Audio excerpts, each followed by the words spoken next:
સરસ્વતી શૌર્ય ન્યૂઝમાં આપનું હાર્દિક સ્વાગત છે। લાંબાણ તાલુકાના જડિયાળી ગામમાં સસ્તા અનાજના કાળા બજાર મામલે ગ્રામજનોએ જિલ્લા કલેક્ટર કચેરીએ કરી રજૂઆત। જડિયાળી ગ્રામજનોએ જિલ્લા કલેક્ટર કચેરીએ આવેદનપત્ર પાઠવ્યું।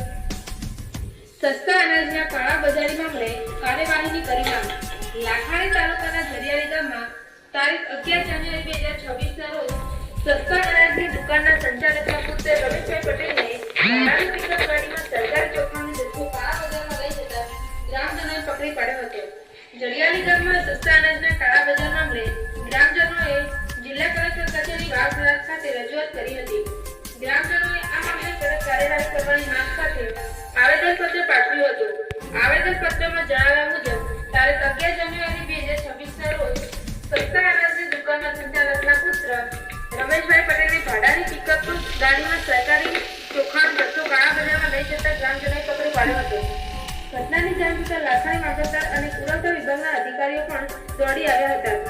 અધિકારીઓએ પંચનામું કરીને 2448 કિલોગ્રામ ચોખાનો જથ્થો કબજે લીધો હતો અને તેને લાખાણી ગોડાઉનમાં જમા કરાવ્યો હતો।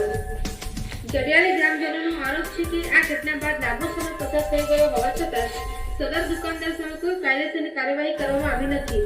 આ પણ ગરીબ લાભાર્થીઓને અનાજ આપવામાં આવતું ન હોવાના આક્ષેપો ગ્રામજનો દ્વારા કરવામાં આવ્યા છે, જેને કારણે ગ્રામજનોમાં રોષ ફેલાયો છે। આવેદનપત્રમાં જડિયાળી ગ્રામજનોએ દુકાનદાર સામે તાત્કાલિક કાર્યવાહી કરીને સસ્તા અનાજની દુકાનનો પરવાનો રદ કરવાની તથા કાર્યવાહી પૂર્ણ ન થાય ત્યાં સુધી દુકાન બંધ રાખવાની માંગ કરી છે। જો વહેલી તકે ન્યાય નહીં મળે તો ગાંધી ચિંધ્યા માર્ગે આંદોલન કરવાની ચીમકી પણ ગ્રામજનોએ આપી હતી। હાલ પ્રધાનજી ઠાકોર ઠાકોર ભારતભાઈ શમશીજી ગામ જડિયાળી તાલુકો લાખણી તારીખ 11/1/2026 અમે અનાજ બકરાના લગભગ 15 દિવસ થઈ ગયા છે પણ હજુ સુધી કોઈ કાર્યવાહી કરવામાં આવી નથી।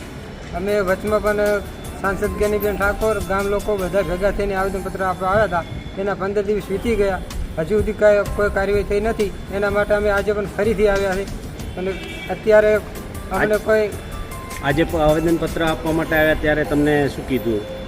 અત્યારે અમને એમ કીધું કે તમે આ બધા ઝંડા ઉપાડીને ફરવાનું બંધ કરી દો અને તે તમારો ધંધો થઈ કરો, તમને એમાં શું નુકસાન જાય છે? અમદાવાદ રહેવાથી છું અને જડિયાળી ગામમાં કંટો સસ્તા ભાવની અનાજની દુકાન છે, એમાં 50 કટ્ટા ભરીને બારોબાર વેચવા માટે ગામજને ડાલું ભરેલું પકડ્યું। એના માટે આજે 1 મહિનો થવા આવ્યો છે તો હજી પણ કોઈ કાર્યવાહી થઈ નથી। એના માટે કોઈ આવેદનપત્ર આવે પણ કોઈ રાજકારણમાં કોઈ તકલીફ છે કે શું છે એનું કોઈ હજી પગલાં લેતા નથી, બરાબર।